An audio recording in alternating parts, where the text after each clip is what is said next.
السلام علیکم اور باللہ عنوان میں خوش آمدید۔ تقریباً ہر گھر یا خاندان میں ایسے نادر نمونے ضرور پائے جاتے ہیں، جیسے ہمارے گھر شفاعت احمد عرف شفو میاں۔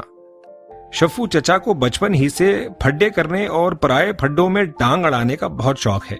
شیخیاں بگارنا ان کا پسندیدہ مشغلہ۔ بہن بھائیوں میں سب سے چھوٹا ہونے کا انہیں ازحد قلق تھا، سو وہ اپنی حرکات سے بڑے بننے کے چکروں میں ہلکان رہتے۔ ادھر ذرا سا کسی نے کچھ کہا، ادھر صاحب بہادر لڑنے مرنے کو تیار۔ ذرا سا کسی نے کہا بھائی یہ مشکل کام ہے، ہم سے نہ ہوگا، ادھر یہ خم ٹھونک کر میدان میں کود پڑتے۔ وہ کام ان سے ہو نہ ہو، انہوں نے اپنی ٹانگ ضرور اڑانی ہے۔ اسے وہ اپنی جی داری کہتے تھے۔ شیخیاں بھگارنے اور پرائے پھڈوں میں کودنے کا ایسا نشہ ہے کہ فسانہ آزاد کا مشہور کردار خوجی بھی ان کے آگے پانی بھرتا نظر آئے۔ شفو چچا سے بڑی سجیلا پھپھی بتاتی ہیں کہ پرانے گھر کی بیرونی دیوار کے آخری سرے میں اوپر سے نیچے تک درزیں خالی تھیں۔ ایک درز میں بھیڑوں نے چھتا بنا لیا۔ ہم سب بچے گرمیوں کی چھٹیوں پر تھے۔ ایک دن کھیلتے ہوئے کسی بچے نے دیکھ لیا، پھر کیا تھا، سب بچے ایک ایک سرکنڈا اٹھائے باری باری جاتے اور بھیڑوں والی درز کے اوپر یا نیچے کسی خانے میں گھساتے اور بھاگ آتے کہ چلو دشمن کے قریب سے صحیح سلامت واپس آنا بھی بہادری ہے۔ بس یہیں شفو میاں کی رگے جی داری بھڑک اٹھی۔ انہوں نے سیدھا جا کر بھیڑوں کی درز میں چک دی اور تیزی سے پلٹے، لیکن بھیڑوں نے پاکستانی شاہینوں کی طرح حملہ کیا اور پھر ابھی نندن کا عوام کے مکوں سے کیا منہ سوجا ہوگا جو بھیڑوں نے ڈنگ مار مار کر شفو چچا کا سجا دیا۔ انہیں کچھ دنوں کے لیے دن تو کیا رات میں بھی تارے نظر آئے۔ انہی پھڈے بازیوں میں پڑھ کر انہوں نے اپنے بدن پہ زخموں اور چوٹوں کی بے شمار تمغے سجا رکھے تھے۔ ہم بچوں کی اگر کسی طاقتور گروہ سے لڑائی ہو جاتی اور پھر چچا جا کر دشمن ناتواں کی وہ درگت بناتے جو آج کل روس نے یوکرین کی بنائی ہے۔ ابھی 2 ہفتے پہلے کی بات ہے، ایک دن جب چولہوں میں بقدر اشک بلبل بھی گیس نہ رہی تو بڑی تائی نے چچا سے کہا ذرا نکڑ والے تنور سے روٹیاں لے آئیں۔ شفو چچا نکلے تو روٹیاں لینے، لیکن تنور کے پاس 2 گروپوں میں تلخ کلامی ہو گئی۔ بات بڑھتے بڑھتے ہاتھا پائی تک جا پہنچی۔ شفو چچا جو تازہ پنجابی فلم دیکھ کر گئے تھے، فوراً بیچ بچاؤ کروانے میدان میں اتر گئے۔ ایک گروہ نے شاید پنجابی فلموں میں پی ایچ ڈی کی ہوئی تھی یا ان کا تعلق گجرانوالہ کی کسی پہلوان خان وادے سے تھا۔ اس نے مخالف کو چھوڑ کر انہیں اٹھایا اور پٹخ دیا، اور ظالم نے پٹخا بھی تو بشیر چچا کے تنور پر۔ صد شکر کہ وہ تنور میں گرنے سے بچ گئے، لیکن تنور کا دہانہ جو کسی لوہار کی بھٹی کی طرح تپ رہا تھا، شفو چچا اس پر بیٹھنے کے انداز میں جا گرے جیسے بوتل میں کارک فٹ ہوتا ہے۔ میرے اللہ تیری دہائی۔ پھر وہ کتنے ہی دنوں تک تشریف رکھنے کے قابل نہ رہے اور الٹے لیٹے خود ہی مرم پٹی کرتے رہے۔ ایک بار رات کے کھانے کے بعد کمرے میں محفل جمی ہوئی تھی۔ گھر کے تمام افراد خوش گپیوں میں مصروف تھے۔ اچانک بڑے تایا نے گلا کھنگار کر سب کو متوجہ کیا، اس بار مجھے کاروبار کے سلسلے میں دوسرے شہر جانا ہے، قربانی کی عید نزدیک آ رہی ہے، اس دفعہ میں تو جانور خریدنے نہیں جا سکوں گا۔ گاؤں میں ساجد بیوپیاری کو کہہ تو رکھا ہے کہ جانور دیکھ لے، کیا کرنا ہے پھر، کون جائے گا؟ انہوں نے چھوٹے تایا، میرے والد اور شفو چچا کو مخاطب کرتے ہوئے کہا۔ ابھی تایا اور ابا جان بولے بھی نہیں تھے کہ شفو چچا، جنہوں نے سانحہ تنور سے تازہ غسل صحت فرمایا تھا، پھڑک اٹھے۔ بھائی صاحب، میں آج کل فارغ ہوں، اس لیے یہ کام میں کروں گا۔ دیکھیے گا ایسا جانور لاؤں گا کہ سب اش کر اٹھیں گے۔ دیکھ لو شفاعت میاں، ذمہ داری کا کام ہے، کوئی چاند نہ چڑھا دینا۔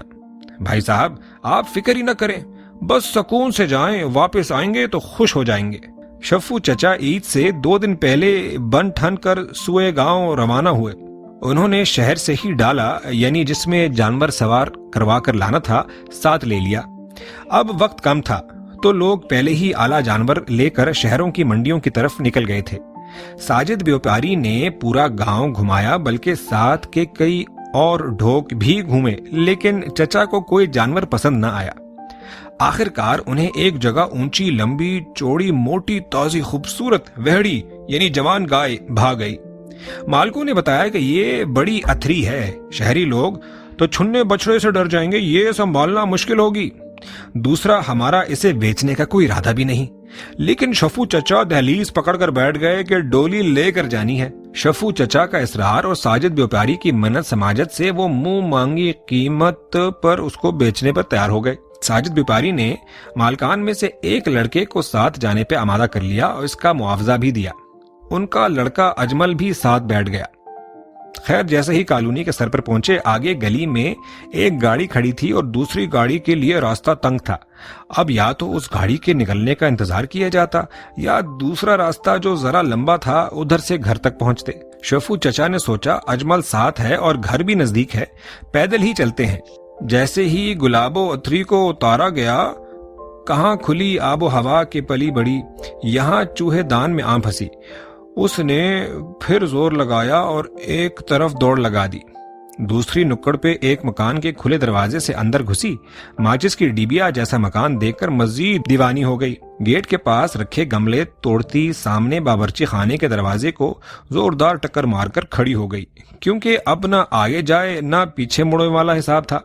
खातूने खाना जो खाना पका रही थी इस उफ्ताद पे संभल ना पाई, खौफ ज़दा होकर गिरी और ऊपर से बर्तन भी गिरे। तब तक चचा, अजमल और ड्राइवर पहुंच चुके थे। घर वालों ने खातूने खाना, दरवाजों और गमलों की मजरूबी पे उन्हें आड़े हाथों लिया। जब तक चचा उनसे निमटते, अजमल ने खामोशी से गुलाबो अथरी की रस्सी पकड़ी और उसे बाहर ले गया। शफू चचा ने अपनी इंतहाई जाती खुफिया बचत से 20,000 रुपए देकर जान छुड़ाई, क्योंकि घर वाले मुकदमा करने को दौड़े जा रहे थे। खैर, जैसे ही लंबे वाले रास्ते से अपनी गली में दाखिल हुए, उन्होंने अजमल से कहा, सुनो मियाँ, मैं अब पीछे डाले में गुलाबो अथरी के साथ खड़ा होकर हाथ हिलाता हुआ घर तक जाना चाहता हूँ, जैसे सियासतदान कंटेनर पर खड़े होकर हाथ हिलाते हैं। अजमल का मुंह इस अजीब व गरीब फरमाइश पर खिल गया। बोला, बाऊजी, मैंने टीवी पर देखा है जैसे कैसे अपने मतलब के लिए पहले हाथ हिलाते हैं, फिर जीत कर आवाम से हाथ कर जाते हैं, मगर कंटेनर और डाले में बड़ा फर्क है। ये एक अथरी वेड़ा है, अगर आपको कुछ हो गया तो ऐसा है, तुमसे तो मानूस है ना, तुम इसके सर की तरफ ऐसे खड़े हो जाओ कि ये मुझे ना देख सके। मैं पिछली तरफ खड़ा होकर हाथ हिलाता जाऊंगा, ना इसे नजर आएगा और ना ये मारेगी। अजमल को यकीन हो गया कि ये हजरत खिसके हुए हैं, सो वो राजी हो गया कि क्या बहस करता।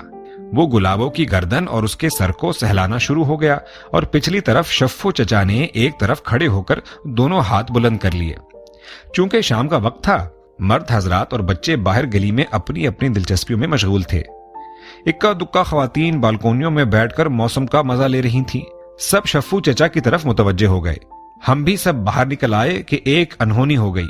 गुलाबो, जो अजमल के सहलाने से सुकून में आ चुकी थी, उसे यकलख्त एहसास हुआ कि मसाना लबालब भर गया है, उसे खाली करना जरूरी है। अब गांव की गवार सी गुलाबो को क्या मालूम शहरी तहजीब कि ऐसी सरगर्मी अवामी मकामात पे ममनू है। उसने यकलख्त मसाने का धाना खोल दिया और शफ्फू चचा, जो पुरजोश हाथ हिला रहे थे, गौ माता के पुत्र मूत्र से शराबूर हो गए और साथ ही डाला भी रुक गया। अब पड़ोसी मुल्क का कोई कट्टर हिंदू होता तो खुशी से झूले झूले लाल हो जाता, लेकिन शफू चचा भी की बिल्ली बने गोली की रफ्तार से घर के अंदर भागे और सब मोहल्लेदारों ने मुफ्त में किसी टिकट के बगैर सर्कस देख लिया।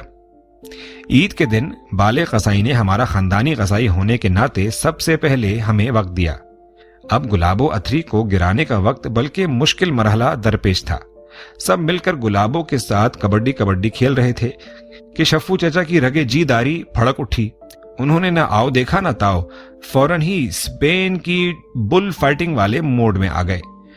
उन्होंने आगे बढ़कर जैसे ही रस्सा खींचा, गुलाबों ने जोरदार टक्कर मारी और बुल फाइटर्स बनने की नाकाम कोशिश करते हुए शफ्फू मियाँ उड़ते हुए प्लाट के कोने में मौजूद पत्थरों के ढेर पर जा गिरे। हम सब नौजवान पार्टी ने बड़ी मुश्किल से उन्हें उठाया और अंदर ले गए। कुर्बानी करने और गोश्त बनाने के बाद जब सरे शाम सब घर वाले छत पे हल्की हल्की मौसीकी और लतीफ माहौल में बारबेक्यू उड़ा रहे थे, तो शफ्फू चचा अपने कमरे में बिस्तर पर दराज फोड़े की तरह दुखते जिस्म के साथ बड़ी ताई की कड़ी निगरानी में हल्दी वाला दूध और यखनी पीते दिखाई दिए। आज के लिए इतना ही। अपना ढेर सारा ख्याल रखिएगा। अल्लाह हाफिज।